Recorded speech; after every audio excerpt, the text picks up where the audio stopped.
ஆண்டவராகிய இயேசு கிறிஸ்துவின் இனிய நாமம் மகிமைப்படுவதாக. இந்த இயேசு எப்படிப்பட்ட ஒரு நிகழ்ச்சிக்கு உங்களை அன்புடன் வரவேற்கிறேன். இந்த நாளிலும் நாம் ஒரு வேத வசனத்தை தியானிக்க போகிறோம். நீதிமொழிகள் 23 அதிகாரம் 18 நிச்சயமாகவே முடிவு உண்டு, உன் நம்பிக்கை வீண் போகாது.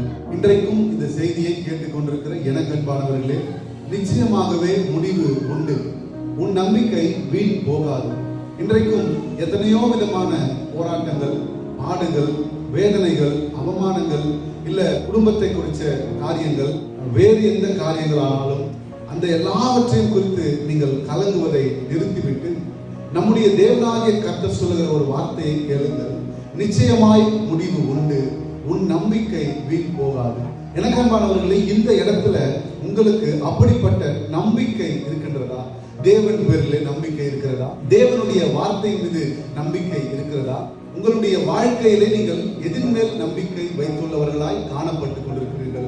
இந்த இடத்துல நாம இதனுடைய முந்தின வசனத்தை பார்ப்போமானால், நீதிமொழிகள் 23 அதிகாரம் 17 உன் மனதை பாவிகள் மேல் பொறாமை கொள்ள விடாதே, நீ நாடோறும் கர்த்தரை பற்றும் பயத்தோடு இரு. நீ நாடோறும் கர்த்தரை பற்றும் பயத்தோடு இரு என்று வேதம் நமக்கு சொல்லுகிறது.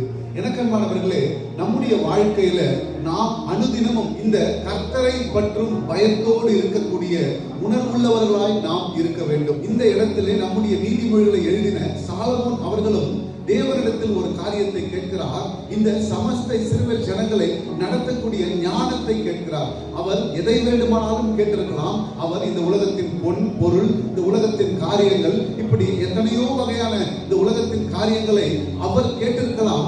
ஆனாலும் தேவனாகிய கர்த்தருடைய இருதயத்திற்கு ஏற்றவைகளை அவர் கேட்டதினால் தேவன் அவருக்கு கேட்காத இந்த பொன் பொருள் உலகத்தின் காரியங்களையும் அவர் தந்து அவரை மகிழ்ச்சிக்குள்ளாக்கினார். தேவனுடைய நாமத்தையும் மகிமைப்படுத்தினார். இன்றைக்கும் இந்த செய்தியை கேட்டுக்கொண்டிருக்கிற எனக்கு அன்பானவர்களே, நீங்கள் கர்த்தரை பற்றும் பயத்தோடு, நீங்கள் நாள்தோறும் கர்த்தரை பற்றுகிற பயத்தோடு இருப்பீர்களானால், அவர் மேல் நம்பிக்கை உள்ளவர்களாய் காணப்படுவீர்களானால், உங்களுடைய வாழ்க்கையில நீங்கள் எதிர்பார்த்து கொண்டிருக்கிற முடிவை தர அவர் வல்லவராய் இருக்கிறார். எனக்கு அன்பானவர்களே, இந்த நாளிலும் கேட்ட இந்த செய்தியின்படி நாம் நடந்து கொண்டு நமக்காக தன்னுடைய ஜீவனையே கொடுத்து இந்த உலகத்திலே தாழ்மைப்படுத்திக் கொண்ட நம்முடைய இரட்சகரும் மீட்பரும் ஆகிய இயேசு கிறிஸ்துவையே நினைத்துக் கொள்வோம். அப்பேற்பட்ட இயேசு கிறிஸ்துவை நாடுங்கள், என் தேவனாகிய கர்த்தரை தேடுங்கள். அவர் உங்கள் வாழ்க்கையிலே ஒரு அற்புதத்தை செய்ய வல்லவராய் இருக்கிறார். Thank you. God bless you.